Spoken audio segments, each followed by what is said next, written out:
திரைப்பிரபலங்கள் கேமராவுக்கு முன்னாடி இருக்கக்கூடியவங்களுக்கு கேமரா எல்லாம் மாறிடுங்க. இந்த கேமரா லென்ஸ் இதெல்லாம் இருக்காது. இனிமேல் ஆள்ல ஷார்டேஜ் ஆயிடும். ஏஐ டெக்னாலஜிங்கிறது 3ஆம் இடம். அது குரு வந்து உட்கார போறாருன்னா கம்ப்ளீட் நீங்க ஒரு இடத்துல உட்காந்து 10 கேமரா ஒரே ஷாட்ல ஆபரேட் பண்ற மாதிரி டெக்னாலஜி தான் வந்துடும். வேற வேற ஆளை நீங்க ஷூட் பண்ணுவீங்க. ஆனா டெக்னாலஜி பேஸ்டு ஒரே இடத்துல உட்கார மாதிரி ஒரு ரிமோட் சென்சிங் யூனிட் மூலியமா உங்களுக்கு இது நடக்கும். அதனால நிறைய பேர் இந்த கேமரா இந்த சிஸ்டமே இப்ப முடிஞ்சிடும். எப்படி நம்ம வந்து 2G இருந்து 5G மாறும்போது மொபைல் போன்லாம் தூக்கி போட்டு புதுசு போடணுமோ, பட்டன் மொபைல் இருந்து எப்படி ஆண்ட்ராய்டு மாறும்போது மாட்டுதோ அந்த மாதிரி மாறிடும். சிங்கிள் டச் ஆப்ல எல்லாமே நடக்கிற மாதிரி நடந்துடும். அதனால என்டையர் துறையே கம்ப்ளீட்டா மாறும். இதான் மீடியா துறை பயங்கர பிரபலமா இருக்கும். பத்திரிகை துறைகள் இருக்கணும். அடுத்த ஒரு வருஷத்துல 2 தடவை அவார்டு ஃபங்க்ஷன் நடத்துவாங்க.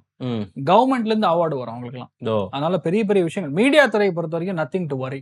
சூப்பரா இருக்கும். மீடியா, பத்திரிகை, any kind of designing, architecture, பேச்சு, அதே மாதிரி உங்களுடைய ஆன்லைன் டீச்சிங், ஆன்லைன் பேஸ்ட் எந்த ஒரு பிசினஸ் இருந்தாலும் அவளுக்குலாம் ரொம்ப சூப்பரா இருக்கும். விவசாயிகள் அதே போல விவசாயத்தை மட்டுமே நம்பி வாழக்கூடியவர்கள் அவர்களுக்கு 2025 முதல் 5 மாசம் ரொம்ப கஷ்டமா இருக்கும். ஏன்னா செவ்வாய் வக்கர ரீதியாக மேலையும் கீழியுமா போயிட்டு வந்துட்டு இருக்கும். செவ்வாய்ங்கிறது வித்துக்கள்னு சொல்லுவோம்.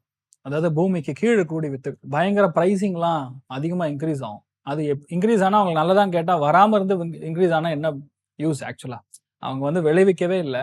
ஆனா பிரைஸ் மட்டும் இன்க்ரீஸ் ஆச்சுன்னா எப்படி? அது வித்தனங்கள் சீடோட பிரைஸே இன்க்ரீஸ் ஆகிடும்.